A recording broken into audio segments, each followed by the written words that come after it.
Kahoot.com est un site web qui parle de trading sur le marché boursier Nasdaq et New York Stock Exchange. Donc la page login se trouve en haut à droite du site web et on arrive à la fenêtre ici. Donc on enseigne l'adresse email de l'enregistrement et puis le mot de passe. Pour s'enregistrer, il suffit juste de cliquer sur s'inscrire ici au milieu pour s'inscrire et obtenir une période d'essai de 1 mois. Un sujet sur lequel on avait déjà un peu parlé là-bas, c'est notamment les robots humanoïdes. Ouais.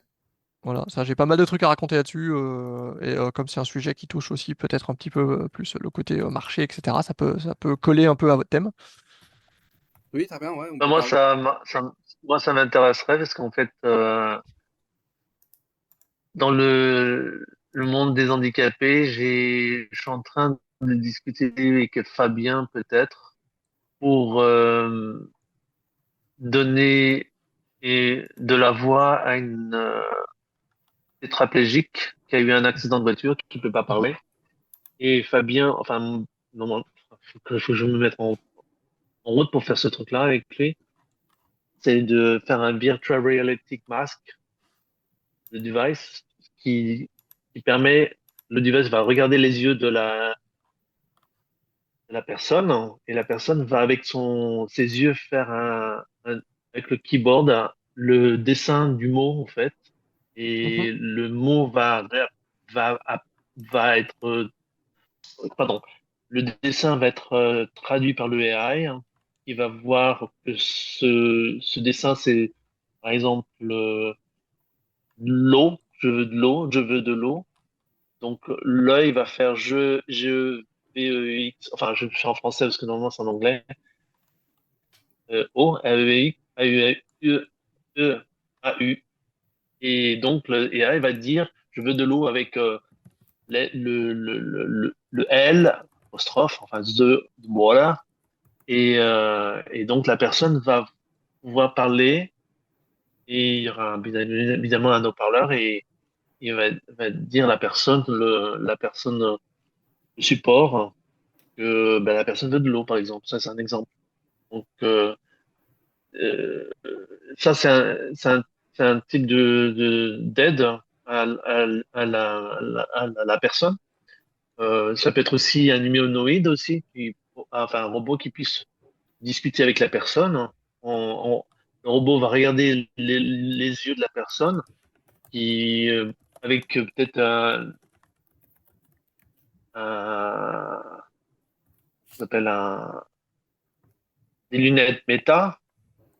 Et donc la personne va écrire ce qu'il a à écrire et le robot humanoïde qui va traduire en action et en tâche et elle va apporter l'eau, par exemple. Ça, c'est un exemple. Ouais. Alors, Vous avez entendu ce que j'ai dit ou pas? Oui, oui. Oui, oui, bah après, D'accord. c'est juste des différentes façons d'interfacer avec des robots. C'est vrai que sur le sujet des personnes handicapées, il y a plusieurs sujets qui pourraient toucher à la robotique que j'ai vus. Enfin, en gros, les cas que tu décris là sont un petit peu loin de la robotique dans le sens où l'essentiel du challenge, c'est de réussir à avoir la personne communiquer.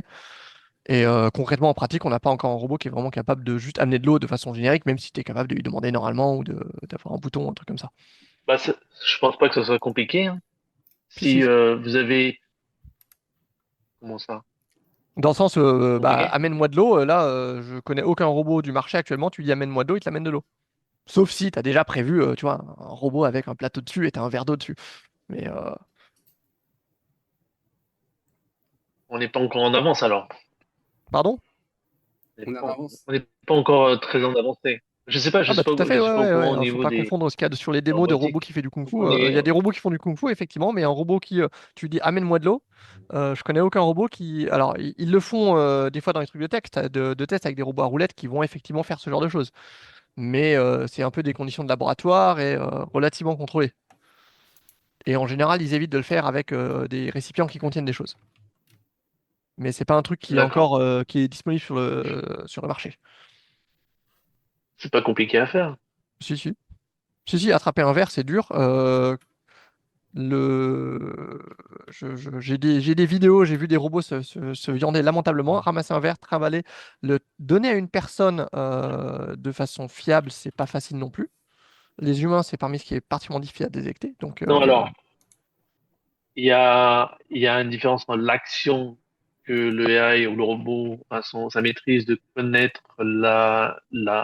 de connaître la solution de ce qu'on lui demande de faire et la mécanique purement de l'humanoïde, c'est-à-dire la mécanique de la machine, hein, qui est une tout à autre fait. histoire, Moi, je te évidemment. parle de la mécanique. Donc, ah, d'accord. Toi, tu parles de Donc la la façon mécanique est pas au de point, c'est ça dire que tu veux dire. l'action en lisant les lèvres, Voilà, les yeux, etc. Ok, voilà. ça, Voilà. il y a des trucs qui existent, il y a des progrès qui Donc peuvent la être faits. mécanique, donc la mécanique est pas au point, c'est ça que tu veux Ouais, dire. tout à fait. C'est un challenge difficile. C'est pas juste mécanique, c'est comment percevoir le verre, comment le saisir. Tu vois, un verre, typiquement, c'est un peu glissant. Il faut le saisir, mais pas trop fort, sinon tu le casses. T'as plein de challenges comme ça. Le, euh, le use case démo typique, c'est amène-moi une bière, mais une bière, c'est plus facile parce que c'est pas dans un verre, c'est dans une canette fermée. Donc déjà, t'as pas trop de risque de la renverser. Elle a un format super régulier, un format super stable. Un verre d'eau, c'est plus dur. Bon, après, tu parles D'accord. des Non, mais bouteilles d'eau. quand je disais quand je disais un verre d'eau, c'était juste un exemple. Ça peut être Ouais. apporte-moi un stylo Ouais, ou une bouteille d'eau, c'est peut-être plus facile, mais appelle-moi appelle-moi le support ou appelle-moi les urgences parce que j'ai ouais. un problème. Voilà. En gros, là, ça devient des domaines où t'as pas besoin d'un robot. C'est-à-dire qu'en fait, le robot, il est décoratif. Si tu as besoin d'un système informatique qui peut capter ce que tu dis et qui envoie un truc, bah, ça envoie un SMS à la personne voulue. Ok. Une interruption. Est-ce que vous savez qu'il y a eu un drama entre deux robots, les échanges entre deux robots en Chine, qui sont des robots bibliothécaires qui gèrent les bibliothèques, chercher les livres. Et en fait, il y a eu une bagarre entre les deux robots. Voilà, c'est passé en Mhm. 2021, il y a 4 ans, hein, 4-5 ans. À l'époque, il y avait quelque chose d'inattendu entre les deux robots qui s'étaient bagarrés. Et en fait, il y a eu un extrait de leur conversation. C'est drôle, hein, c'est assez drôle. Et c'est vraiment de l'IA derrière. Hein, c'est l'IA ChatGPT. Hein. Donc voilà ce que Mhm. dit un robot à un autre. Arrêtons de nous battre, veux-tu? Et le deuxième robot lui répond, ton humeur est vraiment très changeante. Et grosso modo, ils s'accusent mutuellement. Et à la fin, il y en a un des deux robots qui dit, bien, je vais essayer de te pardonner. Et l'autre robot dit, désolé, c'est trop tard. À bientôt, voir. Comme jamais. Et l'autre robot se détourne du regard du premier et ils se croisent plus. Voilà. Et donc le premier robot lui répond qu'il était en colère. Et l'autre robot lui répond aussi qu'il était ennuyeux. Voilà. Grosso Mhm. modo, ça, c'est une conversation entre deux robots IA avec un moteur de type ChatGPT ou DeepSeek qui donne une personnalité à chacun de ces robots. Voilà. Donc, le robot IA, c'est pas quelque chose de si simple à comprendre parce que derrière, il y a la personnalité. Enfin, on essaie de donner la personnalité. Hein, Tout à fait. sur chaque robot. Même si ça a l'air pour nous les êtres humains quelque chose de totalement irréel, en fait c'est pas si irréel que ça. Ça reflète aussi le comportement humain en fait derrière, parce qu'il y a des sentiments, il y a des interactions. Euh, un robot qu'on appelle IA, en fait, il se balade pas comme un programme informatique. En fait, ce n'est pas seulement un programme qui définit les étapes d'une machine à état. Ok, c'est beaucoup plus riche que ça. C'est une expérience interactive. C'est pour ça qu'on dit que le robot IA n'est pas un programme informatique au sens qu'on connaît aujourd'hui. C'est pas un programme avec une fonction main et après avec d'autres voilà, avec Ce que tu décris, c'est à peu près mon boulot, c'est de transformer des robots programmables en robots IA, où c'est l'IA qui décide ce que le robot fait. Donc c'est pour ça qu'on a une plateforme, on a une solution qui permet de faire ce genre de trucs sur divers robots. Alors ça dépend beaucoup du use case, ouais. mais voilà. Après, sur ce genre d'exemple spécifique que tu dis, j'exclurais pas du tout que ce soit un truc entièrement scripté et que ce soit au contraire des robots programmés pour faire ce genre de dialogue automatique. Parce que souvent les robots se perçoivent pas très bien entre eux. Mais après, c'est aussi possible que ce soit un truc émergent qui soit arrivé. Mais je soupçonne un truc un peu scénarisé. Ce serait tout à fait du genre de ce que les gens publient sur Internet. Donc à prendre avec des pincettes quand même. Oui, alors effectivement, c'est peut-être scripté, hein, c'est Mhm. tout à fait possible, mais on va dans le sens de la détermination, enfin, de reconnaissance de situation par un robot. Par exemple, Oui, ce que oui. je dis, c'est très intéressant. Comment est-ce qu'un robot sait qu'il est robot et sait qu'un être humain est être humain, en fait? Ah bah faut qu'on lui apprenne qu'il est robot. J'ai pas trouvé les articles exactement qu'il y avait là-dessus, mais donc là il y avait des exemples d'utilisation avec les personnes handicapées, mais un autre qu'il y avait, c'était l'utilisation une façon de mettre les personnes handicapées au travail en les faisant contrôler des robots. C'est-à-dire qu'on avait des robots qui étaient des robots d'accueil ou d'information, hein, mais en fait c'était pas un robot, c'était ni un robot IA ni un robot programmé, c'était un robot avec une personne handicapée qui le contrôlait derrière. Donc ça permettait à quelqu'un qui était en chaise roulante ou avec des difficultés de mobilité d'être quand même virtuellement présent via un robot et de remplir un rôle utile en société. Alors c'était au Japon, donc je me souviens pas exactement du nom du programme, mais voilà, il y a pas que Pepper qui l'a fait. Voilà, des personnes paralysées qui contrôlent les robots. Voilà, Ben, nous, nous, ils on ont a fait des ça. autistes, des enfants autistes, hein. On a des enfants autistes qui pourraient être intéressés par ce genre de choses, quoi. Ouais, ouais. Alors effectivement, bah, la téléprésence, c'était une utilisation qui a pas mal marché. L'autre robot, Ask Now. Nao a été pas mal utilisé avec des enfants autistes d'ailleurs. Il a plutôt bien marché. Une des raisons pour lesquelles ils aiment bien interagir avec, donc là c'est moins sur le côté téléprésence, même si ça peut marcher aussi, c'est plus sur le côté interaction avec le robot, voire création. Ce qui est pas mal, c'est que si tu as des exercices à faire aux enfants, des trucs très répétitifs, en fait le robot peut les faire à répétition sans que ça pose problème parce que bah, le robot il se fatigue pas. Mais aussi les enfants préfèrent parfois interagir avec un robot plutôt qu'avec un éducateur humain parce que le robot va pas les juger, le robot va pas se faire fâcher de refaire, de réexpliquer la même chose plein de fois. Et le robot a aussi des expressions faciales beaucoup plus simples à suivre. Donc ça, c'est un gros facteur Et puis, surtout, à l'adoption. les autistes, ils ont des routines, hein, Ouais, tout à fait. Et là, le fait que le robot, que le côté répétitives, routine, il des est tout routines à fait à fond répétitives. là-dessus, ça lui va très bien. Il est extrêmement fiable. Et une autre utilisation qu'il y avait, oui, c'est dans la discussion sur les robots humanoïdes. Donc là, on passe complètement sur un autre sujet. Par exemple Unitry, hein, que Michel a vu. Euh, il y a beaucoup de discussions d'utilisation dans l'industrie, etc. Il y a un peu tout un débat entre les robots à jambes et les robots à roues. Et en fait, moi je suis assez sceptique sur les robots à jambes. Et un des arguments pour les robots à jambes, c'est tout ce qui est les escaliers et les échelles et les marches, etc. Mais en fait, à cause des nouvelles normes autour des personnes handicapées, énormément des espaces sont déjà accessibles aux fauteuils roulants pour différentes raisons. Alors ça peut être au fauteuil roulant, mais aussi accessible aux chariots, etc. Ce qui fait qu'en fait, un robot à roues peut circuler dans énormément des endroits où les humains peuvent circuler. Et peuvent circuler d'ailleurs dans le plus en plus d'endroits. Donc un peu tous les bureaux récents, tous les métros, les aéroports, etc., du fait qu'ils aient été conçus pour être accessibles aux personnes en fauteuil roulant, ça fait que du même coup, ils deviennent accessibles aux robots, même sans jambes. Donc c'est un effet de bord assez intéressant que je trouvais. Alors, c'est une initiative audacieuse de choisir des robots à jambes, moi je trouve.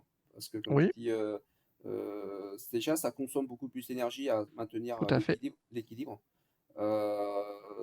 C'est aussi, à mon avis, il y a aussi un côté un peu surréaliste, je trouve, comment dire, c'est, est-ce que on a vraiment besoin d'impressionner les gens? Enfin, pour moi, c'est juste le show, hein, pour le spectacle. Ouais. D'avoir des robots capables de marcher comme les êtres humains à une vitesse constante et rapide, par exemple 10 km/h, qui combine des capteurs visuels avec un VisioFlow constamment, une vision 3D, aussi une centrale inertielle pour se déplacer. Ça reste dans le show spectacle, tu vois. Je suis d'accord. Pour moi, les robots humanoïdes, donc je suis assez sceptique sur le fait les robots à jambes. Alors même si j'ai bossé des années hein, sur Nao, qui est un robot à jambes d'ailleurs, ce que j'en ai un ici. Bon, il n'est pas très accessible, mais j'en avais un avec moi là. C'est très sympa, mais les jambes, c'est utile là où tu as vraiment besoin de jambes, parce qu'il te faut des jambes. Par exemple, tu veux un robot qui joue au foot. Euh, Là, Nao, on devrait encore le voir ici, avec un peu de chance quand même. Voilà. Nao, il a été conçu entre autres pour jouer au foot, donc il est bien, mais il est plutôt petit. Et maintenant, les robots boosters chinois d'ailleurs sont pas mal en vogue pour jouer au foot, mais il y a aussi des gens qui construisent eux. Donc là, évidemment, tu as besoin de jambes pour ce genre de truc. Et il y a eu des gros progrès. J'ai vu des démos de Roméo, donc un robot d'Aldébaran, sur lequel. Donc Aldébaran où je bossais avant, hein, où on faisait des démos dedans, le robot il avance super lentement, c'est super instable. Maintenant, on a des robots qui se débrouillent très bien, qui peuvent faire des choses très impressionnantes. Donc le foot, tu as besoin de jambes. Le kung fu, tu as besoin de jambes. Il y a des mecs, tiens, Rec Robot. Il y a des mecs en Californie qui font des combats de robots, voire de boxe avec des robots. Et là, pour le coup, effectivement, ça a beaucoup de sens. Tu veux casser la figure à un robot, bah, tu mets une tête de Terminator, c'est normal.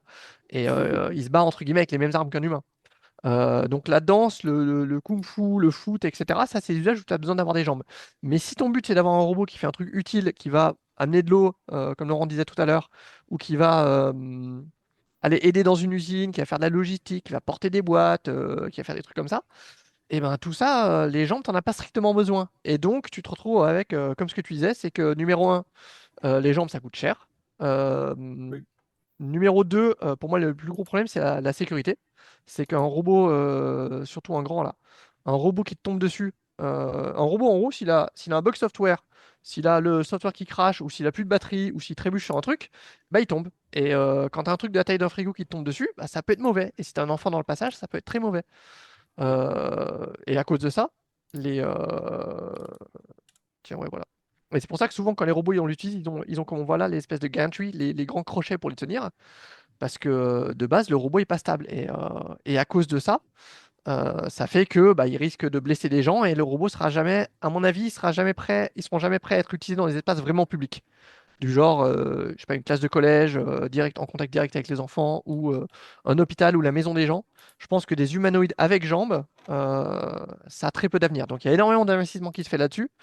Euh, Michel, tu parlais du fait qu'en Chine, il y a des boîtes qui se montent, etc. Oui. Il y a énormément d'argent là-dedans, Ouais. mais hors des domaines de la recherche, la danse, le kung-fu, le spectacle, quoi, je pense pas que ça va avoir une grosse adoption. Ce qui est assez important parce que c'est pas ces domaines-là que j'ai cités, c'est pas vraiment eux qui vont driver l'économie, qui vont faire que on va avoir de la croissance, alors que des robots qui vont aider en usine ou des robots en logistique, là, ça a un effet direct sur l'économie. Alors, je suis tout à fait d'accord avec ton analyse, parce que tu es un expert en système robotique, et ça fait plus de 15 ans que tu travailles dans le domaine des robotiques. Il y a un point, je voudrais rebondir, c'est que tu as souligné très bien un endroit où il y a des êtres humains. Les robots à jambes ne pourront pas fonctionner correctement, parce que quand il n'y a plus de batterie, ils peuvent tomber sur les gens. Maintenant, il y a des endroits où il n'y a pas les êtres humains, par exemple sur la Lune, sur la Mhm. colonisation lunaire extraterrestre. Là où il n'y a pas les êtres humains, en fait, ces robots-là, ils ont plusieurs intérêts à exister. Les robots à jambes, moi, je parle. C'est pour que les extraterrestres, s'ils existent, puissent découvrir nos formes à nous. Parce que, imagine, dans 1 million d'années, quand l'espèce humaine aurait disparu de notre planète, de Terre, euh, les extraterrestres, comment est-ce qu'ils sauront que nous, on ressemblait à quoi, en fait? Bah, voilà ce que j'ai mis, c'est la plaque qu'il y a dans le vaisseau Exactement. Pioneer qui a été envoyé. C'est que si le but c'est de montrer, limite tu mets une figurine, tu mets une poupée Barbie. Non, c'est pas Euh, suffisant. C'est pas suffisant. C'est pas suffisant. mhm. Si un extraterrestre voudrait savoir à quoi ressemble l'être humain, il faut que l'être humain puisse reproduire son image sur un robot. Alors ça rejoint la religion. Hein. Ouais. Dans la religion, on dit que l'homme est la volonté de Dieu. Pourquoi? Parce que Dieu ne peut pas exister sans nous, en fait. Et il n'a pas d'image autre que nous. Enfin, dans la religion, c'est ce qu'on dit. Hein. C'est pareil pour la colonisation lunaire. Si tu veux que l'extraterrestre puisse connaître nos formes biologiques, il faut que tu reproduises des robots à notre image pour représenter nous-mêmes, parce que dans 1 million d'années, notre espèce aurait changé, évolué, disparu. Mais le robot humanoïde, lui, sera peut-être encore, bon, pas en état fonctionnel, mais en tout cas, il existera encore sur la Lune ou sur Mars. Et que si un jour les extraterrestres découvrent ces robots-là, ils sauront que ces robots seront faits à notre image. Maintenant, si tu envoies un robot à roues au lieu des jambes, eh ben, l'extraterrestre, il va penser que nous aurons des roues à la place des jambes, et ce qui est impossible en fait dans l'évolution darwinienne, parce que y a plein de désavantages d'avoir des roues à la place des jambes pour se déplacer et pour échapper aux prédateurs. Donc c'est pas cohérent pour l'extraterrestre, tu vois. Et je pense que, ouais, je pense que pour la raison citée, envoyer des robots humanoïdes de type qui ressemblent à l'espèce humaine sur les autres planètes, c'est quelque chose d'inévitable. En fait, ça conduit, ça justifie la recherche et l'argent qu'on investit aujourd'hui dans le domaine des robots humanoïdes. Voilà, c'est comme ça que je comprends la chose. Et que la colonisation lunaire, par exemple, passait par-dessus, par l'utilité. Bon, tu vas me dire, c'est inutile en fait. En réalité, c'est inutile. Mais en même temps, ça fait une publicité pour les voyageurs de l'espace dans le futur, dans 1 million d'années, dans 10 millions d'années, quand ils vont peut-être revenir trouver notre planète. Tu vois, c'est aussi ça. Ouais, mais je doute que ce soit un facteur qui pèse beaucoup dans la conception de programmes spatiaux. Par contre, il y a un autre point quand même, je veux rebondir dessus, c'est que tu fais bien de citer l'exploration spatiale parce que tout à l'heure, je parlais, ok, il y a plein d'endroits qui sont accessibles handicapés.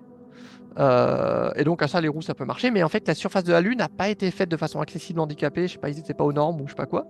Et donc effectivement, c'est le genre d'endroit quand tu es en terrain accidenté, les roues, ça commence à rencontrer ses limites. Alors, ils ont des modèles de roues assez intéressants, Rocker Wheel Mars. Alors, je crois que c'est ça hein, le terme. Voilà, c'est que là, en fait, ils ont des modèles de roues avec un modèle un peu intéressant qui est fait pour être allé sur des terrains assez variés. Donc, faut pas penser que les roues sont pas capables d'aller sur des terrains accidentés, mais c'est le genre de cas pour lesquels les chiens robots, les modèles chiens robots, eux, ça c'est conçu pour aller sur terrain accidenté. Et ça marche pas si mal. Donc, je dirais, pour la surface de la Lune, des robots à jambes peut-être, mais plutôt des robots à quatre pattes, voire des centaures. Alors, désolé, ça ne dira pas aux extraterrestres à quoi ressemblent les humains. Et un autre modèle qui est intéressant d'ailleurs, c'est de mettre des jambes, alors non, with wheels, c'est de mettre des robots à roues, mais aussi à pattes. Ce qui est un peu le meilleur des deux mondes. Ça, c'est un type de modèle Ouais, qui tu peut veux avoir de l'avenir. simplifier les membres. Tu veux simplifier les membres pour être plus facile à fabriquer. Bah, là, c'est plus. Alors, oui, si ton but c'est d'être L'être facile humain, à fabriquer, c'est pas il est ça que trop tu veux. compliqué. Là, moi je dis, si tu vendrais un truc dans un terrain très accidenté, là tu vas te dire que ton machin avec des roues. Alors par exemple, je vais prendre Pepper que je connais bien. Pepper, il est pas mal. Il a des roues, il a des roues holonomes. Là, j'ai mon Pepper à côté de moi. Il peut bouger dans toutes les directions. Il peut aller à gauche, à droite, devant, derrière. Il peut tourner. Si tu as un endroit qui est accessible handicapé, il sera C'est pour la Pepper. ville. Voilà. Par Pepper, contre, c'est tu vas pour la envoyer ce ville. genre de truc sur la Lune, il va galérer. Et beaucoup de systèmes à roues vont galérer. Si tu fais un truc avec quatre Envoie pattes de Pepper. chien et des roues, là, sur à peu près tous les terrains, il va être capable de faire quelque chose. Il y avait des vidéos assez impressionnantes en termes de ce que ce type de robot est assez faible. Alors, je crois que j'ai pas. Voilà. Alors, c'est du marketing, donc faut prendre avec un petit peu de doute, mais c'est le genre de truc où un robot qui se balade sur un terrain accidenté, là, le design d'avoir des jambes commence à faire du sens. En fait, je m'attendais, Michel, à ce que tu partes dans ce sens-là quand tu parlais de la Lune, que tu parles du fait que il y a ce genre de problème, quoi, que c'est pas plat. Alors, il y a un autre problème dans ce mécanisme, c'est que moi je pense que c'est très limité pour fabriquer les outils, sachant que pourquoi est-ce que l'espèce humaine, dans l'évolution darwinienne, ont développé les mains. C'est pas pour rien. Les mains sont faites pour réaliser des outils, hein, pour créer des Alors, outils. Hein. ouais, quand je parle des humains, des limites des humanoïdes, c'est surtout les jambes sur Switch Epic, sur les bras et les mains. Là, il y a beaucoup plus de pertinence à avoir des robots. Donc, un robot humanoïde avec des bras, ça fait du sens. Alors, pour faire des outils, je sais pas, parce que des fois, tu veux directement intégrer les outils au robot. Euh, c'est un peu plutôt que de faire un robot qui a les mêmes mains qu'un humain, qui peut faire ce qu'un humain peut faire, et que l'humain il va tenir une perceuse, bah, tu mets directement une perceuse sur le robot. Ça a plus de sens que d'avoir un robot avec une main capable de manipuler une perceuse. Euh, Bah, à part se déplacer, les robots à roues, ils sont presque inadaptés pour un environnement où tu as besoin de fabriquer des outils. Hein. je parle de ce genre de truc là, tu vois. Et là, il y a pas mal, il y a des modèles d'humanoïdes comme ça avec des mains. Et ça, pour le coup, je trouve que c'est un type de modèle qui a en fait 90% des avantages que tu as aux humanoïdes avec des jambes, mais sans le problème de ça risque de tuer ton enfant s'il tombe dessus. Oui, voilà. Mais C'est si. donc et souvent ce que les Il boîtes a, font en il a fait, raison. Il a, il y il a des a, boîtes il a qui ont un raison, peu mis Émile. Oui. tout leur argent, enfin toute Il a- leur bille dans le robot humanoïde. Mais il y en a aussi qui sont un peu plus maniés en se disant, OK, on va faire un robot avec des jambes, c'est bien pour la démo, pour aller sur les events, etc. Mais on va dire au client, tu vas acheter un robot avec des roues. On a le même rebelle, tu peux avoir des roues ou des jambes. Et en fait, sur les use cases un peu sexy, show, bah, tu mets un robot avec des jambes. Mais en fait, sur un use case un peu concret, bah, tu utilises 90% de la même technologie sur un robot à roues qui est beaucoup plus stable, qui coûte moins cher, qui n'a pas besoin d'être Et, entretenu autant. Et surtout qui a beaucoup moins de risques du point de vue légal, quoi. Ah, Ouais, c'est pour, c'est orienté business, Emile a raison, en fait, parce que c'est les robots qui seront la plupart utilisés, ce sera en ville, pas Mais en campagne, je dirais c'est un ni peu sur comme les la ligne. voitures. Il y a peut-être une voiture comme Renault qui va faire un modèle Voilà. super cher de classe, de Voilà. route, ou tu vois, les voitures comme les dragsters, ou les On n'a pas Formule besoin 1. d'un 4x4. C'est impressionnant une Formule 1 ou un dragster, mais personne va l'acheter pour aller faire les courses. Mais par contre, la boîte qui sort le Formule 1, ça va l'aider à vendre des trucs. ah, Donc c'est un peu le même roboté, Non, mais là, elle fait une gamme de robots. Elle met le c'est robot une, c'est une- de démo et le euh, robot utile. juste, voilà, on va dire le robot business ouais. avec des Ouais, roues. ouais. Le robot Tout à l'heure, Business. on a évoqué le problème lorsqu'il y a une panne de batterie, mhm. le robot bipède va tomber, alors que le robot à roues, il va rester stable, puisqu'il est Ouais, c'est en mécanique, on appelle ça en, en é- en ouais, équilibre statique. en équilibre statique, exactement, c'est le Mhm. mot que j'allais sortir. Merci, Will. En fait, il faut imaginer que lorsqu'il y a une panne de batterie, un robot humanoïde, il peut s'asseoir ou il peut s'allonger, il peut rester en position couchée par terre pour Mhm. ne pas tomber sur les enfants ou sur les hommes, pour ne pas les écraser, quoi, en fait. Et aussi pour pas se blesser, casser les senseurs, les actuateurs. Et imagine un robot qui se couche par terre tout Mhm. d'un coup à cause de panne de batterie. Est-ce que ça peut diminuer le fait qu'il y a un risque opérationnel, diminuer le Non, danger? bah, c'est sûr, je trouve que tu peux trouver pas mal de solutions techniques au problème des robots qui se cassent la gueule. Je crois que c'était Amazon qui avait un robot pas mal. C'est que celui à la façon dont ses jambes est fichu, ajoute beaucoup à la stabilité. Il y a beaucoup de solutions que tu peux faire pour que, soit côté software, il va toujours retrouver son équilibre, il va détecter que son niveau de batterie est trop bas, etc. Du point de vue technique, c'est un challenge technique intéressant, il y a plein de choses à faire. C'est juste que même si tu réduis le risque, tu te retrouves fondamentalement quand même avec le fait que ça peut arriver, il y a une probabilité que ça arrive, que il y a un problème électrique, la batterie, tout d'un coup, je sais pas, elle est vieille, elle s'use beaucoup plus vite. Quelqu'un en software a overridé le système de détection de batterie faible, ou le robot est à un endroit où il peut pas retourner s'allonger parce qu'il y a trop de trucs autour, ou il y a eu un crash software, ou sa jambe s'est coincée, s'est attrapée dans le sac de quelqu'un ou dans le vêtement de quelqu'un, et donc il perd son équilibre. Enfin, il y aura toujours des cas de bord qui sont difficiles, et c'est difficile de réduire la probabilité à zéro. Et du point de vue risque, du point de vue de est-ce que ça va être autorisé à la vente chez les particuliers ou est-ce qu'un hôpital va vouloir prendre le risque d'avoir ça chez lui, le fait que ce truc soit pas zéro, ça peut avoir un gros impact. Que même si grâce à la technologie, en pratique, on peut beaucoup réduire le risque. Absolument, ouais. Ouais. Mais je pense que le risque, c'est un facteur. En gros, le risque, ça a beaucoup joué sur le côté un peu légal. Est-ce que le machin est certifié, ce qui est tamponné par l'Union européenne, bon pour utilisation commerciale? Et ce qui est important, par exemple, le petit robot Nao, attends, je vais le ramener, je ne sais pas si vous avez la caméra partagée, mais Non, j'avais acheté le même robot à Shenzhen, Michel. ah Ah oui, mais ouais? c'est peut-être pas le même. Ce robot-là, donc, Non, c'est un c'est pas le même. humanoïde, il peut marcher, il a des jambes. Il est en plus assez petit pour que s'il tombe, il va pas casser grand-chose, même lui-même. Il est fait pour tomber régulièrement, ça, c'est pas vraiment un problème.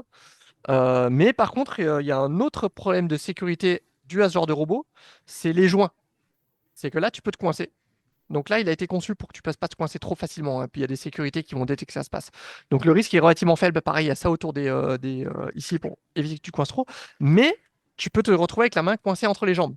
Si le robot, il va fermer les jambes. Et ça, c'est aussi un vrai risque. Et c'est ça qui a fait que le robot Nao n'a pas pu obtenir certaines certifications pour la commercialisation pour certains use cases. Donc tout ce qui est use case de recherche, c'est pas un problème, mais les ventes aux particuliers, le robot, il pourrait pas être vendu à Auchan à cause de ce genre de limite. Et en fait, dans un robot, tu te retrouves vite avec plein de points qui peuvent coincer. Voilà, tu pourrais te coincer les doigts, etc. Donc, je suis un peu en train de faire de la contre-pub de Nao. En pratique, ça arrive rarement, mais ça arrive. Et plus le robot est grand, plus le robot a besoin de moteurs puissants. Et un moteur puissant qui se referme comme ça peut faire très mal. Alors, Bah, tu peux, pareil, trouver des solutions en software, mais ça reste un point qui va être bloquant.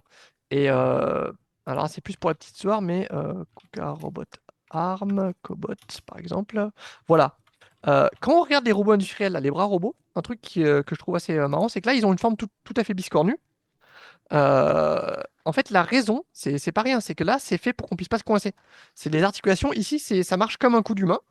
Donc c'est bien, ça a un côté plus sympa. Tu vois, un robot qui danse, il faut pas qu'il ait une gueule tordue et biscornue. Alors attends, je dis un robot qui a une gueule tordue et biscornue, puis je suis pas en train de partager mon écran. C'est utile ça? Tac. Voilà, vous voyez? ouais. Voilà, un robot qui est un peu biscornu comme ça, ben, en fait, c'est conçu comme ça, notamment parce qu'on veut pas qu'il se coince. C'est que. Aïe! C'est que si tu veux avoir un robot. Si tu veux ne pas pouvoir te coincer les doigts dedans, et ben avoir ce genre de forme, ça marche tout à coup très bien. Donc ça fait que ton robot il a un peu l'air débile. Tu verras jamais un bras robot comme ça dans un truc de science-fiction. Mais par contre, tu vas pas te coincer. Et c'est un gros facteur, même pour ce genre de robot qui est un peu prévu pour l'industrie. C'est un facteur. Et plus ton robot a de membres différents, mais aussi plus ses membres sont faits pour ressembler à des membres humains, ou comme le coude, comme le genou, on a une articulation qui est faite plus comme un casse-noix, bah, plus tu ajoutes ce genre de risque. Ouais, alors, D'accord. c'est vrai qu'un robot doit être conçu pour la sécurité de l'être humain, hein, ça, c'est vrai. Hein. Dans du design, on essaye voir, d'échapper aux blessures involontaires. C'est vrai, c'est le premier truc qu'on doit regarder pour comprendre les bases du concept d'un robot. Hein. Ouais, moi je trouve c'est assez bien pensé. Euh, c'est vrai que un robot, il n'a pas vocation à faire la guerre. Hein, donc, Ah bah, il y en a qui ont vocation à faire la guerre, hein. En ce moment, les drones, c'est des robots. La guerre en oui, Ukraine, c'est une guerre de robots C'est à clair. base de drones. Mais bon, les robots chiens, etc., je pense que ça a assez peu de chances d'être vraiment utile dans la guerre. ouais, D'ailleurs, un autre facteur qui est aussi pertinent pour l'exploration lunaire, etc., c'est l'autonomie de la batterie. C'est que, comme tu le disais, un robot, euh, un robot avec des jambes, même un quadrupède chien, hein, ça pèse, ça bouffe pas mal plus de batterie à l'utilisation. Parce bah que oui. bah, il y a plus de mouvement, etc. Comparé à les roues, côté économie d'énergie, c'est beaucoup plus efficace. Bah oui, parce que Donc, donc le robot va pouvoir durer plus longtemps. Et la batterie, c'est vraiment le nerf de la guerre dans beaucoup de domaines dans la robotique mobile, parce que comme tu es mobile, ça veut dire que tu as toute ton énergie avec toi. Et souvent, un truc qui pèse lourd, comme dans une voiture électrique, c'est la batterie. Ça pèse lourd. Alors, il y a un petit danger d'explosion parce que ça contient énormément d'énergie. Ça, je pense que c'est pas un gigantesque facteur, mais des fois, ça peut l'être, notamment si tu veux l'envoyer en avion, etc. Tu as des contraintes sur quel type de batterie et quelle taille tu peux envoyer. L'autonomie est assez limitée. Par exemple, là, on voyait les robots chiens, mais moi, j'avais bossé avec un mec qui vendait des robots d'inspection. Et en fait, les robots d'inspection, soit tu prends un robot chien comme tout à l'heure et tu lui mets des petites caméras, soit tu prends un robot comme cela, c'est le Herbie Watcher de Robotnik, camarade espagnol à nous, ancien collègue. Là, en fait, on fait des roues tout-terrain. Ça peut quand même aller sur plus de terrain que juste les terrains, plus que Pepper ou qu'un robot à roulette normal. C'est une 4x4, une mini 4x4. Et surtout, son autonomie de batterie, c'est 3 fois plus de batterie. Enfin, il peut durer 3 fois plus longtemps qu'un robot chien. C'est-à-dire que lui, par exemple, il peut aller 3 heures sans se retourner. Il me semble que c'est 3 heures. 3 heures sans se recharger. Et le robot chien, c'est 1 heure sans se recharger. Et ça a un gros impact sur l'utilisation. C'est que celui-là, tu peux le faire, il va patrouiller dans tout ton domaine. Je sais pas, t'as une propriété, t'as un truc avec des transformateurs, ou t'as une usine, ou t'as un chantier. Arrête-toi. Quand tu dis que c'est un problème, la limitation de l'autonomie à cause de la batterie, Oui, en fait, oui et non, c'est un problème. Oui, c'est un problème dans le sens où si le robot fonctionne. Mais si le robot ne fonctionne pas, il dysfonctionne. En fait, on aimerait bien, en tant qu'ingénieur, pour qu'il s'arrête le plus tôt possible. Et dans oui. ce cas-là, comme on ne peut pas s'approcher de lui, il faudrait que ça s'use, en fait. Il faut que sa batterie s'use au plus vite. Et j'ai travaillé sur un système comme ça pour le fail-safe. Dans le système fail-safe où, en fait, on accélère la chute de tension de la batterie en activant une procédure de décharge de batterie à distance Mhm, qui permettait en fait d'user une roue libre dans l'électronique. Une roue mhm. libre, ça veut dire que tu as une résistance des diodes Ouais, ouais. pour gaspiller l'énergie Donc, de la batterie pour chauffer, quoi. voilà, pour chauffer, pour que le robot Mhm. s'arrête le plus tôt possible. Parce qu'il il peut avoir un danger si la batterie dure très longtemps. Tu vois, bon, je parle pas de la guerre entre les robots contre les hommes, hein. C'est pas Mhm. Terminator, c'est pas Skynet, hein. Skynet a perdu la guerre parce qu'elle n'a plus de batterie, hein. Ça, c'est un problème. Mais imagine dans l'industrie ou dans des robots qu'on utilise quotidiennement, lorsqu'il y a une panne, il y a quelque chose qui dysfonctionne, ou même ton robot est piraté par un pirate informatique, par exemple, Mhm. pour que ton robot ne fasse pas n'importe quoi, tuer des gens ou s'électrocuter, créer des dangers que tu ne contrôles pas. Et en fait, le seul moyen, c'est de gaspiller sa batterie, c'est de shortcuter sa batterie pour qu'il s'arrête le plus tôt possible. Tu vois, il n'y a pas d'autre façon parce que Moi, j'ai jamais eu d'usage comme ça. Toi, t'en as eu en pratique? moi j'en ai eu Des en cas où il pratique. faut viser la batterie? Ouais, j'ai conçu même un système pour vider la batterie le plus vite possible en Mhm. appuyant, en envoyant un cheat code, un Oh, code d'accord. pour justement pour pas que le robot puisse aller plus loin et faire des trucs dangereux, quoi. Ça conduit en fait à un design de système qui est orienté vers le safety, tu vois, et Ouais, ouais. pour améliorer la capacité pour l'être humain d'agir au plus vite sur le robot. Tu vois, c'est un composant clé dans le design. Donc maintenant, tu dis que la batterie est un problème. Oui, c'est un problème. En fait, pour l'autonomie, c'est un problème. Parce que imagine que tu envoies des robots sur la Lune et qu'il y a une pénurie de batteries. Parce que sur la Lune, tu ne peux pas fabriquer une batterie, enfin pas facilement à ma connaissance, hein. Mhm. Parce qu'il n'y a pas T'auras lithium, beaucoup de mal. il y a beaucoup de mal. Ouais. Il y Il a pas de faut, carbone sur la Lune. C'est très ouais, gênant pour beaucoup de choses. voilà, par exemple, tu vois, et il y a une pénurie de tous les matériaux Mhm. nécessaires pour la fabrication d'une batterie, hein. Tu ne peux pas exporter une usine qui fabrique une batterie comme Mhm. dans les films de science-fiction. Les robots, ils se chargent aux panneaux solaires, tu vois. Ouais. Et Bah, sur parfois, la Lune, il y a que ça, voilà, quoi. Tu il y risques a, pas de trouver de pétrole. voilà, y a que ça qui répond aux besoins du chargement de la batterie, parce que sinon, tu as Mhm. vraiment besoin de changer la batterie, c'est compliqué, parce qu'il faut envoyer la batterie de la Terre sur la Lune, et ça Ouais, prend et le des mois. problème, c'est que la nuit lunaire, elle dure 15 jours. Donc, Ouais. t'as intérêt à avoir une bonne batterie si tu veux faire des choses.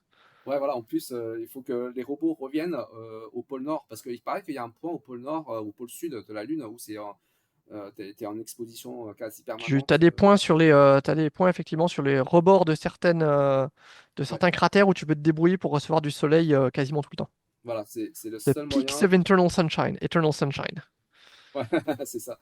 Et en fait, ça couvre que seulement 2 km², quoi. Il n'y a que 2 km² où Ouais. les robots peuvent se recharger tranquillement Est-ce que au tu as hiver. lu le bouquin City on Mars? City on Mars, non? Attends, C'est. donne-moi 2 secondes. Ouais, vas-y. Je ne m'attendais pas à ce que ce soit pertinent pendant aujourd'hui, mais il y a ce bouquin que je recommande, Ouais, qui est de Zach Weinersmith et de sa femme, sur la plausibilité de coloniser l'espace, la Lune, Mars, etc., et les défis techniques, légaux, juridiques, financiers, etc., et qui parle spécifiquement de ces points-là. Des peaks of internal sunshine, mais aussi des ressources disponibles sur la Lune, du fait qu'il faut survivre la nuit, etc. Ce qui limite, ouais, effectivement, limite pas mal les utilisations. d'accord. Alors là, je suis en train de lire la page sur Wikipédia de ton livre, City Ouais, on Mars. Et comme conclusion, ils disent que les voyages dans l'espace, ce serait des poursuites idéologiques. Donc ça rejoint à ce que j'ai dit. Il ouais, faut ouais. faire des robots humanoïdes parce que c'est dans l'idéologie pour montrer aux extraterrestres que le robot nous ressemble. Tu vois. Et que Je suis pas vendu sur ce point, mais c'est une nécessité, c'est une nécessité de montrer aux extraterrestres qui vont découvrir dans 10 millions d'années notre planète Terre. Et quand on ne Mhm. sera plus là, peut-être notre espèce Bah, aurait disparu si on veut naturellement. faire ça, en fait, ce qui est intéressant là-dedans, c'est qu'il parle des ressources disponibles sur les planètes, et le problème qu'il y a sur la Lune, c'est qu'il n'y a pas de carbone. Ce qui est très gênant, parce que le carbone, on l'utilise partout pour faire des trucs, pour faire du plastique, pour faire pousser des plantes, pour faire n'importe quoi. Ouais. Tout le carbone, il faut l'importer de la Terre, donc ce qui va coûter un bras. Et il me semble aussi qu'il n'y a pas de fer. Et pareil, le fer, on en a pas mal besoin pour faire certains trucs. Il y a peut-être du fer, hein, ça, j'ai moins de doute, mais il y avait un autre matériau commun dont il n'y avait pas. Par contre, il y a plein de cailloux. Donc limite, tu envoies ton robot et il taille des statues, là, ça peut marcher.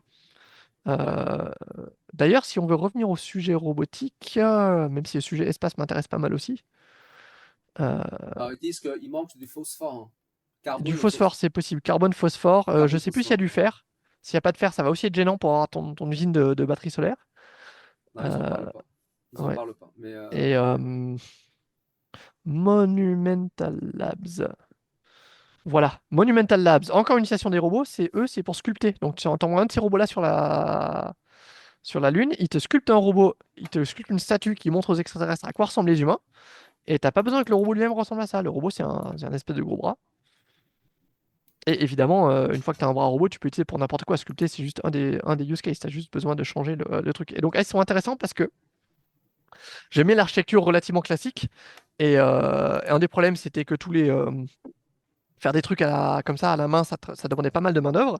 Mais en fait, maintenant, les robots, ça permet de faire industriellement des briques bien décorées, des statues sophistiquées, ce genre de choses. Après, tu peux les financer, les pinailler à l'humain. Eux, ce qu'ils font, c'est que le robot, il fait les trois quarts du travail et ensuite, il y a un humain qui repasse derrière pour affiner. Mhm. Et ça permet en fait, ça peut réduire énormément le coût de production de ce genre de trucs qu'on faisait plus beaucoup en Europe Ah oui, et aux d'accord. États-Unis. Ça, c'est taillé par les robots, quoi. Voilà. Ok. Et donc, tu envoies ton robot sur la Lune et paf, il te taille les statues de à ce quoi ressemblent les humains avec un peu plus de précision, hein, parce que si tu vois, là les statues, elles sont pas mal, mais Bah, c'est ce que font les extraterrestres lorsqu'ils colonisent une planète, hein. La première chose, c'est de sculpter la preuve de domination. La mhm, preuve de domination, c'est justement ce que tu dis, de tailler une statue pour prouver que cet endroit appartient voilà. à telle espèce, quoi. Parce que tu envoies un robot humanoïde comme un de ceux-là, en termes de montrer aux extraterrestres à quoi ressemblent les humains, c'est pas super convaincant, quoi. Enfin, je sais pas pour toi, mais moi, je ressemble pas beaucoup à ceux-là. Ils font tous un peu peur, d'ailleurs, hein. Ils ont tous une sale tronche dans les humanoïdes récents. Ouais, Euh, c'est pas le design, enfin, on fait pas le bah, design, quoi. Tu vois. c'est intéressant, hein, parce que Nao et Pepper, non, alors, je dis ça, mais je l'ai dans le bras, hein. Nao et Pepper, ils ont des très bonnes bouilles. euh, et en fait, on a été un peu surpris parce que moi, je bosse sur ces robots depuis 2013. Et depuis, il n'y a pas eu beaucoup de robots qui ont été faits, qui ont un design qui marche aussi bien. À la place, ils font des horreurs ils font soit des trucs. Il y a un extrême où ils font le robot qui ressemble un peu à Terminator, hein, comme tous ceux de tout à l'heure. Mm. Un autre extrême, c'est le robot qui ressemble un peu trop à un humain comme ça. Et Ouais, encore, celui-là, il est pas mal. Mais mais, mais pourquoi tous ces robots sont chauves? Enfin, les alors, des chevelures. fois, il leur rajoute des cheveux, hein, mais c'est une bonne C'est- question. Tu peux, des fois, j'ai déjà vu une version de celui-là avec des perruques. Auquel cas, ça passe mieux. Mais celui-là, pour l'avoir vu en personne, il fait vraiment peur. Bah, Euh, pour les extraterrestres qui ouais, aussi là, peuvent apercevoir comment dire, enfin, je sais pas si l'extraterrestre, un jour, quand il ah, découvre un robot humanoïde, personnellement, je préférerais que les extraterrestres, que on soit encore là nous-mêmes. Mais, euh, mais bon, il y a peu de chance, hein. Parce que tu sais que l'exploration spatiale, c'est quelque chose qui, enfin, selon les scientifiques actuels, hein, ouais. il faut attendre au moins 10 à 100 millions d'années pour rencontrer une civilisation extraterrestre, hein. Ouais, C'est, mais il y a des énormes barres d'incertitude avec ça, on peut pas vraiment savoir. Mais effectivement, ouais.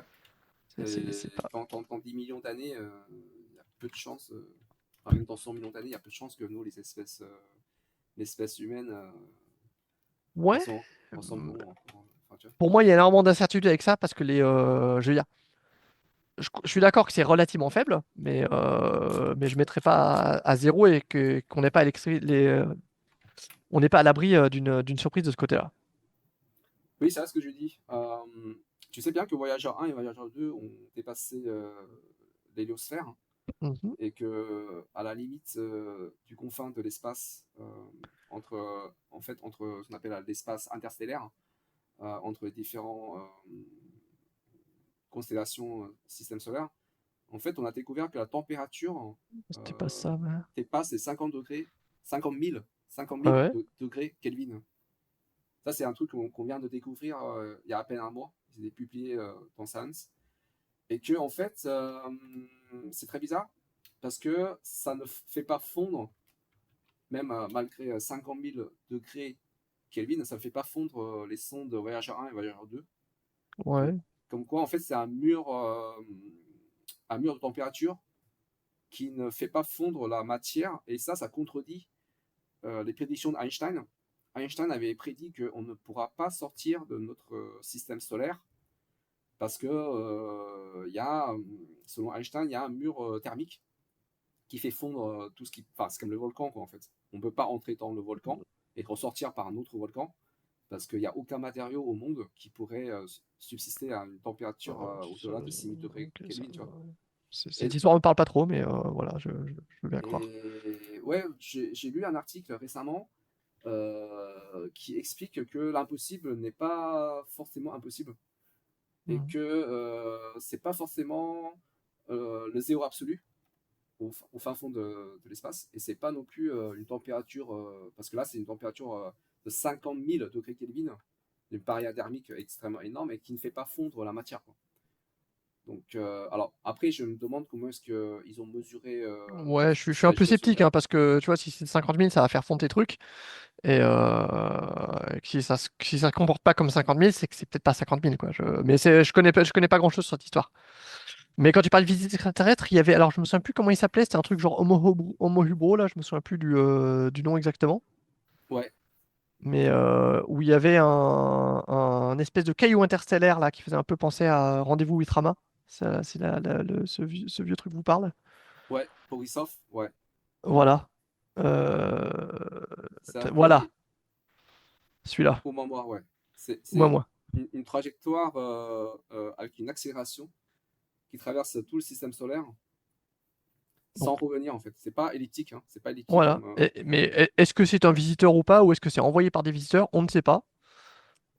Il y a des chances que non, mais voilà, on est quand même assez dans l'incertitude pour ce genre de truc. Bah justement, un robot humanoïde, ça sert à embarquer dans justement les objets interstellaires.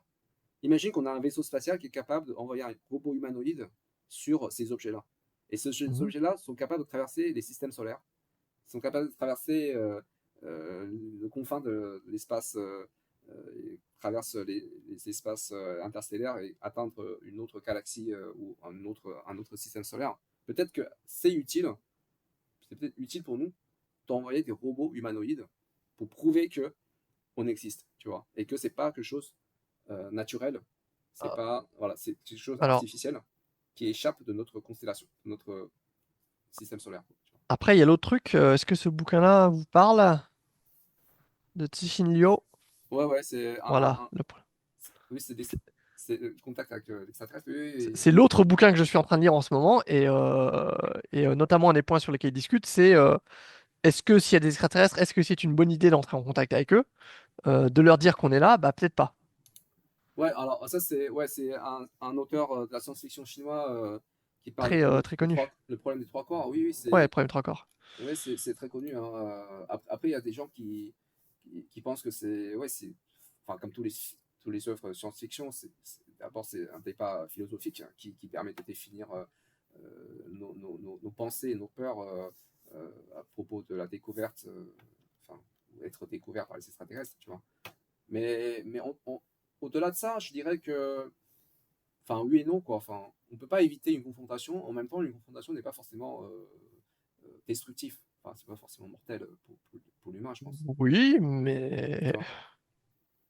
Enfin, après ça sort complètement du de notre sujet initial. concept. Ouais, c'est clair.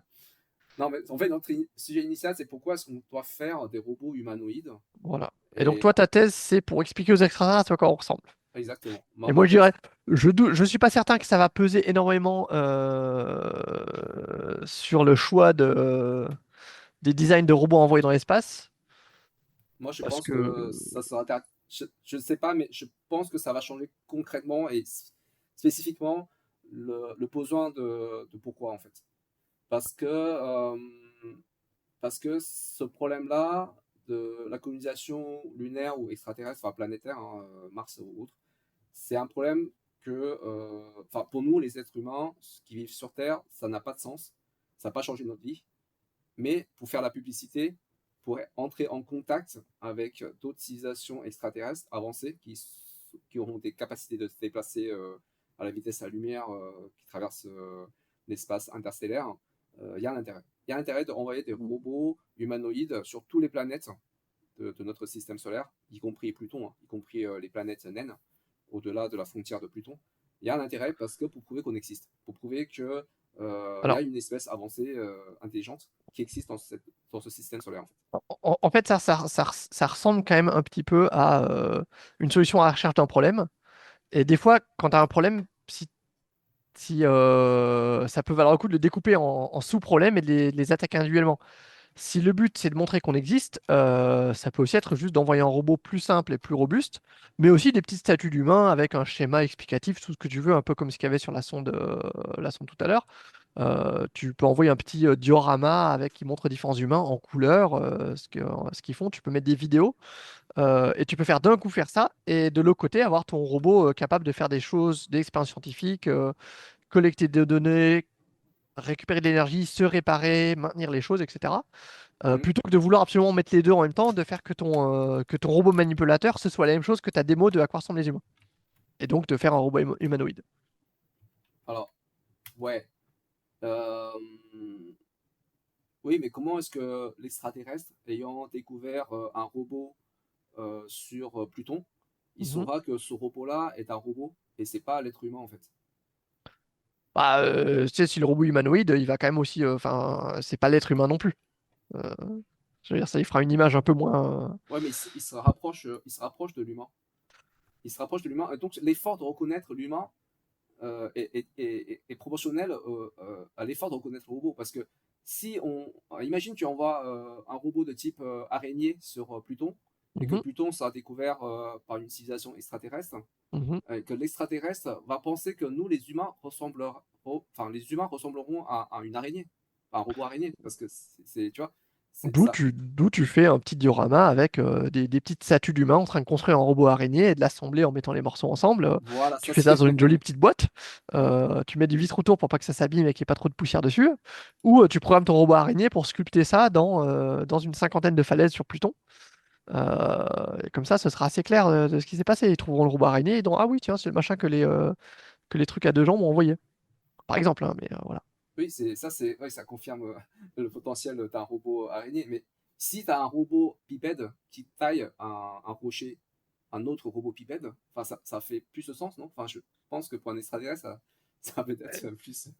Je suis pas sûr que dans les Non? budgets pour les missions spatiales, il y a une grosse tranche sur s'assurer que les extraterrestres vont comprendre ce qui s'est passé si jamais c'est tout le reste qui reste de l'humanité, quoi. Ouais, c'est vrai que c'est pas Donc la priorité. leur budget, ce sera plutôt s'assurer que le robot il marche.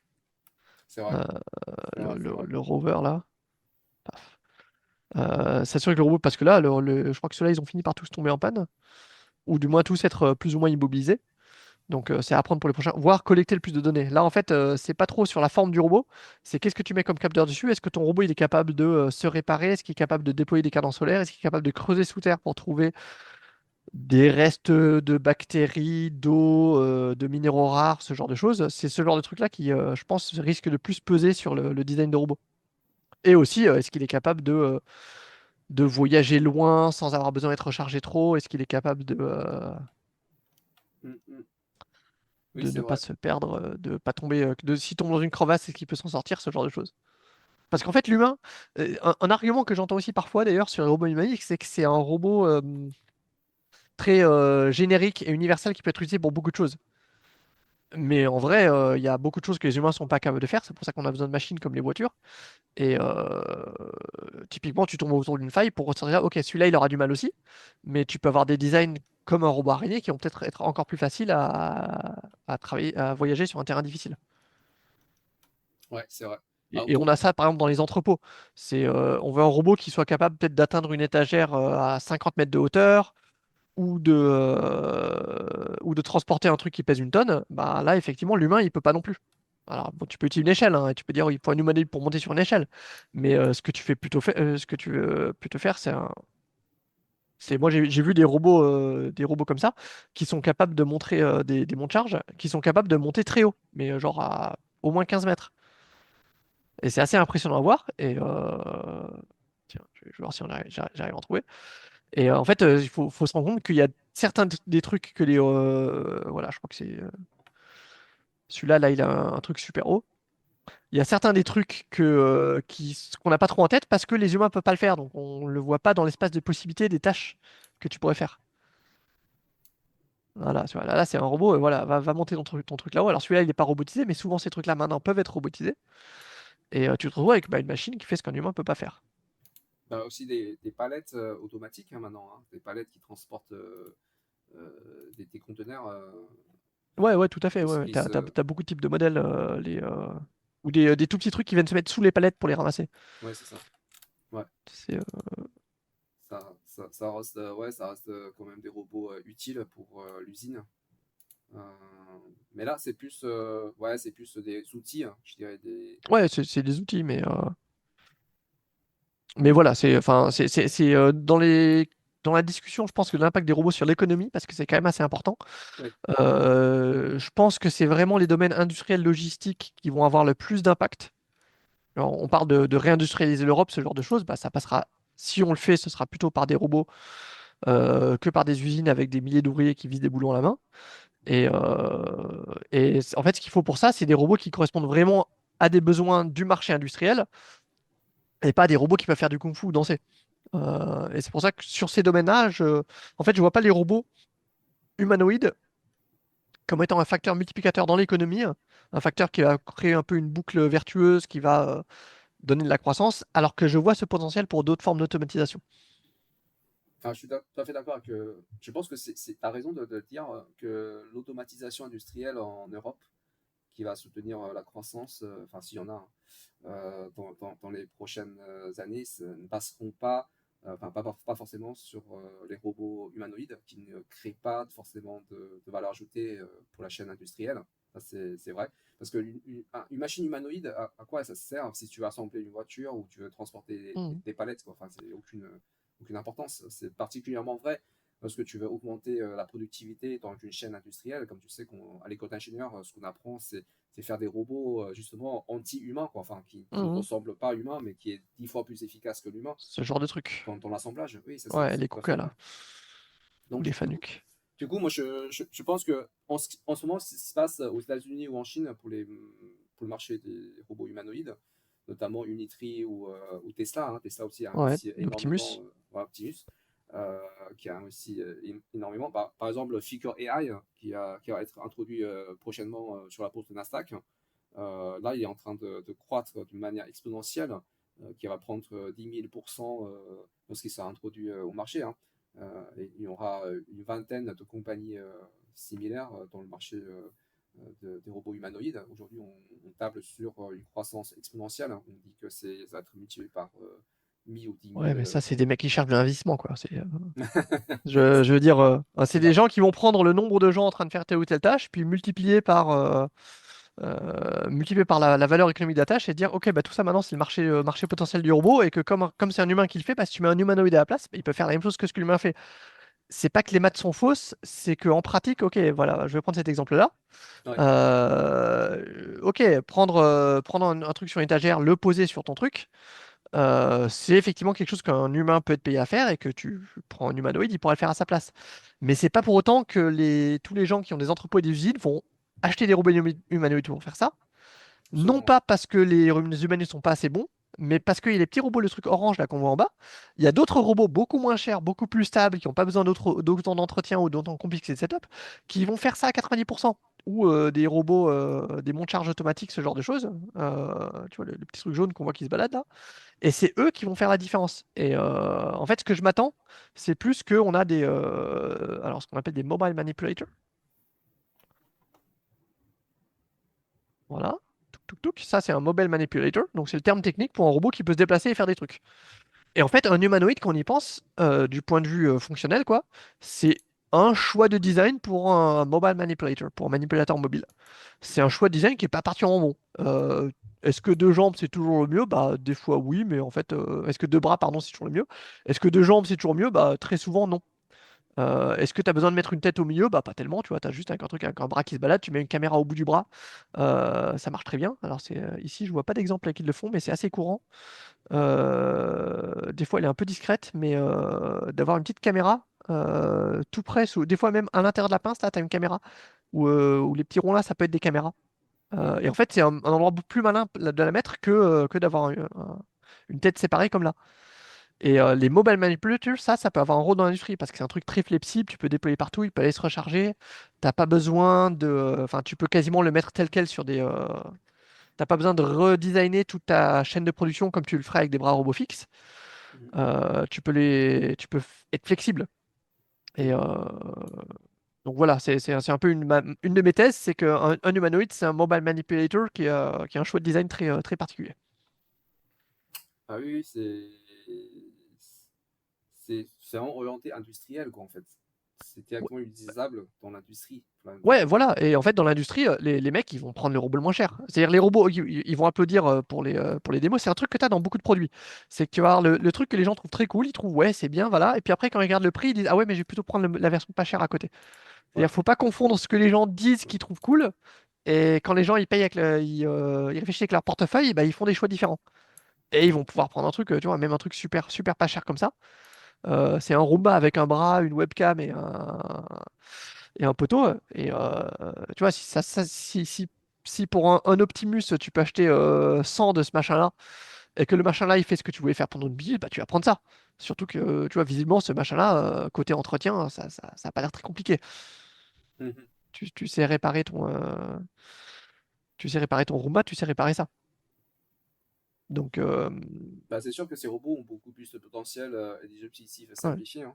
Je vois ça même C'est clair. comme analogie avec le trafic aérien, c'est que quand on veut un billet de train, les gens disent, OK, bah moi je veux de la place pour mes bagages, je veux de la place pour mes jambes, etc.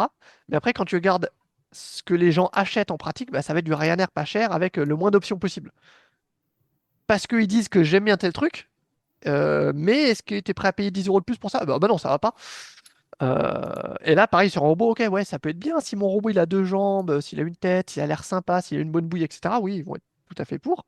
Mais quand tu leur demandes de sortir le portefeuille, bah, ils vont aller sur la version qui fait le travail de la façon la plus fiable, quoi. Et plus tu vas dans un secteur un peu proche de la production, plus tu risques d'avoir ce genre de préoccupation. Ouais. Tu es dans la COP, et c'est pour ça que je pense que beaucoup des boîtes de robotique en ce moment, je pense qu'il y en a qui jouent bien leur jeu. Peut-être si on veut tomber un peu plus dans le thème, dans le thème un peu de ta chaîne YouTube Ouais. des, euh, des actions, Ouais. de la bourse, Nasdaq. Ouais. c'est que il y en a qui sont en train de mettre toutes leurs billes sur faire un robot humanoïde sexy, et je pense notamment à Optimus, mais aussi à Figure Zero One, mais d'autres qui sont en fait, qui ont toute une gamme de robots, et l'humanoïde, c'est juste un exemple parmi eux qui est un peu qui sert à mettre en valeur les autres. Un autre que je trouve intéressant, c'est Fanuc. Fanuc, ils font des bras robots. Mais, donc là, c'est trop robot industriel, tout ce qui est le plus industriel. Mais aussi régulièrement, ils sortent des petits robots marrants. Genre, ils avaient fait un kangourou. Je crois que c'est Fanuc, hein, je confonds peut-être avec les autres. Il y a un autre avec un nom qui ressemble. C'est Festo, c'est Festo qui a fait un kangourou. Voilà. Festo, ils font de l'automatisation, même pas forcément des robots. Fanuc, il fait des robots. Festo, il fait de l'automatisation. Euh, Touk. Voilà, ils font ce genre de truc. C'est pas sexy du tout, mais tu veux automatiser un machin, des fois t'as besoin de ça. T'as pas besoin d'avoir un bras, t'as même pas besoin d'avoir un truc qui se balade. Et en fait, tout à l'heure je disais, un humanoïde, c'est un exemple de manipulateur mobile, un design particulier. Mais en fait, même un manipulateur mobile, donc un robot mobile, c'est juste un exemple d'une façon d'automatiser une tâche. Et souvent, ce qui t'intéresse, c'est d'automatiser la tâche. Que ce soit fait avec un robot, que ce soit fait avec un tapis roulant, que ce soit fait un capteur, que ce soit fait avec un site web ou ce que tu veux, Mhm. ça revient au même. Et l'impact sur l'économie, c'est un peu le même. C'est-à-dire, j'investis dans des développements techniques qui vont permettre d'automatiser mon rendement. Et des fois, ça peut être même des meilleures méthodes d'organisation. Et en fait, euh, tous ces trucs d'augmenter la productivité, le robot, c'est juste un exemple de comment augmenter la productivité. Et il ne faut pas Absolument, ouais. forcément se rattacher au robot en termes de solutions automatiques, quoi. Il faut être capable de voir ça comme étant une possibilité parmi d'autres. Et en fait, des fois, je trouve ça un petit peu dommage qu'on ait un peu trop focusé sur le robot, même si bon, je me plains pas trop parce que je bosse dans les robots. Alors que, en fait, on peut se retrouver à construire une solution à la recherche d'un problème. C'est-à-dire qu'on a fait un robot, puis maintenant on va chercher, OK, à quoi ça peut servir? Alors qu'en vrai, il faut partir du problème. OK, bah, j'ai une usine de bouteilles. Comment est-ce que je vais augmenter son rendement? Bah, est-ce que c'est un robot? Est-ce que c'est un meilleur tapis roulant? Est-ce que c'est un capteur au bon endroit? C'est à voir. Alors ça, ce sont des robots industriels. Je pense que dans l'industrie, effectivement, par exemple dans l'industrie de l'automobile, les bras robotiques pour le soudage, la peinture et l'assemblage existent déjà, hein. C'est un système qui est très performant. Ça Ouais. augmente largement la productivité, la précision et réduit le temps de travail humain, Mhm. donc moins de travaux manuels. Donc ça nécessite, en fait, pour la production dans l'industrie automobile, ça nécessite pas mal de temps et d'investissement. Et ça, c'est ce qui a fait au cours du fin 20e siècle, on va dire à partir des années 1990 jusqu'à maintenant. Donc c'est un secteur qui est rempli, enfin qui est accompli.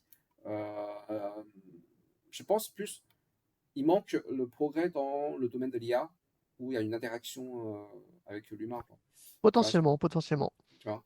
Et ce que fait Now et Paper, c'est très bien, hein, je trouve. C'est justement ça comble ce parti-là, en fait. Ça permet d'imaginer d'autres façons d'utiliser des robots, pas forcément pour la productivité ou l'assemblage automatique. Tu vois. Et non, il y a de l'avenir, hein, je pense qu'il y a de l'avenir. Après, c'est vrai que on ne sait pas tout. Enfin, parce qu'aujourd'hui, on parle d'apprentissage de langues étrangères avec des robots, avec une IA, tu vois. Des choses comme ça, quoi, des trucs conversationnels, tu vois, pour apprendre à parler une langue. Bon, après, forcément, c'est encore un autre sujet, c'est pas trop. Enfin, je sais pas, mais bon, voilà, il y a une expansion possible avec l'IA ajoutée. Robot vers l'humain. Après, il y a de l'humain vers le robot, donc faire que le robot comprend ce que les humains veulent. Donc ça, c'est les capteurs, c'est de l'écoute, etc. C'est tout un domaine qui n'est pas très visuel, mais effectivement, là, il y a aussi énormément de choses qui peuvent être faites. Faire un robot qui peut répondre à des commandes vocales, ou encore plus dur, c'est répondre au langage corporel. Ça, j'ai pas forcément. C'est pas forcément facile à comprendre, mais en fait, ce que je vois souvent, c'est des gens qui viennent parler au robot, et le robot, il comprend pas ce qu'ils disent, et donc ils vont essayer de pointer du doigt, de faire des gestes pour mieux comprendre, pour mieux exprimer, ce qui marche très bien avec les humains, c'est ce que les gens font naturellement. Le robot, il comprend encore moins. Tu pointes du doigt vers un truc ou tu mimes avec la main, le robot de base, il va pas comprendre. Et on a toute une gestuelle très subtile pour les humains, parce qu'on apprend à faire ça depuis qu'on est petit, mais on s'en rend pas toujours compte, qui peut être un facteur qui pourrait être exploité pour rendre que les machines interagissent avec nous de façon mieux. Ça peut être un truc tout bête, hein, comme faire stop de la main, ou froncer les sourcils. C'est un truc, il y a quelqu'un qui s'approche de toi, tu fais stop avec la main, tu fronces les sourcils, tu baisses un peu les coins de la bouche, il comprend que t'as pas envie que tu t'approches. Un robot, souvent, il comprend pas ça. Bah, il faut faire la reconnaissance de mouvements, de gestes. Ouais, Enfin, tout à fait, mais c'est du travail. Alors, il y a un travail sur les capables de le reconnaître, et ensuite, il y a un travail sur quand même de l'interpréter. Souvent, on a beaucoup des tâches que je décris là, c'est des trucs qu'on sait faire en isolation. On sait reconnaître que quelqu'un est en train de sourire ou pas. On le fait par défaut dans Paper, je l'utilise pas mal. On peut faire des algos qui vont reconnaître différentes quand on fait coucou de la main, quand on fait stop de la main, etc., quand on pointe du doigt. Mais derrière, il faut que ce soit lié à un système où ce soit intégré de façon intelligente à ce que le robot est en train de faire. Et donc, c'est là où l'IA peut commencer à être pertinente. Et ça, c'est un des domaines où je travaille pas mal ces temps-ci. Pour que le robot soit capable de prendre ça en compte dans ses actions de façon pertinente. Et ça, en fait, en vrai, c'est pas facile. Mhm. Enfin, voilà. Je pense qu'on commence à déborder un peu côté temps. Enfin, pour moi, Ouais, je vais c'est retourner à vrai. mes trucs. Ouais, exactement, on va tous retourner bosser. Ouais, Merci Emile, hein, merci beaucoup voilà. pour avoir accepté Merci de la discussion. l'invitation. Ouais. Et Laurent est parti, je pense, hein.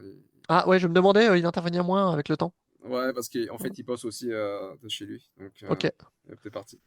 Bon, bah, merci Emile, hein, merci beaucoup, hein. ok, Vraiment, bah je suis pas tu me dis content, hein. si ce sera. J'espère que Ouais, tu couperas un peu toutes les parties un peu chiantes. ouais, j'essaie de conserver le maximum de choses utiles qui Ok, permet de se rendre compte. Voilà, c'est un lien avec un Nasdaq, avec les domaines de technologie, quoi, ouais. d'innovation, quoi. Voilà. Ok, Ok, bah bah, merci Michel. merci Emile, hein. Merci Emile. À plus. Ciao, ciao. Ouais, ciao, bonne journée. Bon après-midi, bonne fin de journée. Merci. Ciao. Take a risk with a dinner drive. Stock market making move come alive. Bonds on the block staying in the sky. Cash flow high, we never say bye.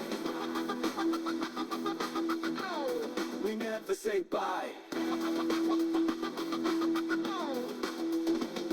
Trucks and candles flashing clean. Green lines kinda know the dream. Technical moves precise and keen. Watch it glow on that money screen. Market swings like a wild dance. Take a whiz, don't leave it to chance. Buck brigade in a rhythmic trance. Every trade's got a winning stance. Take a risk with the data drive.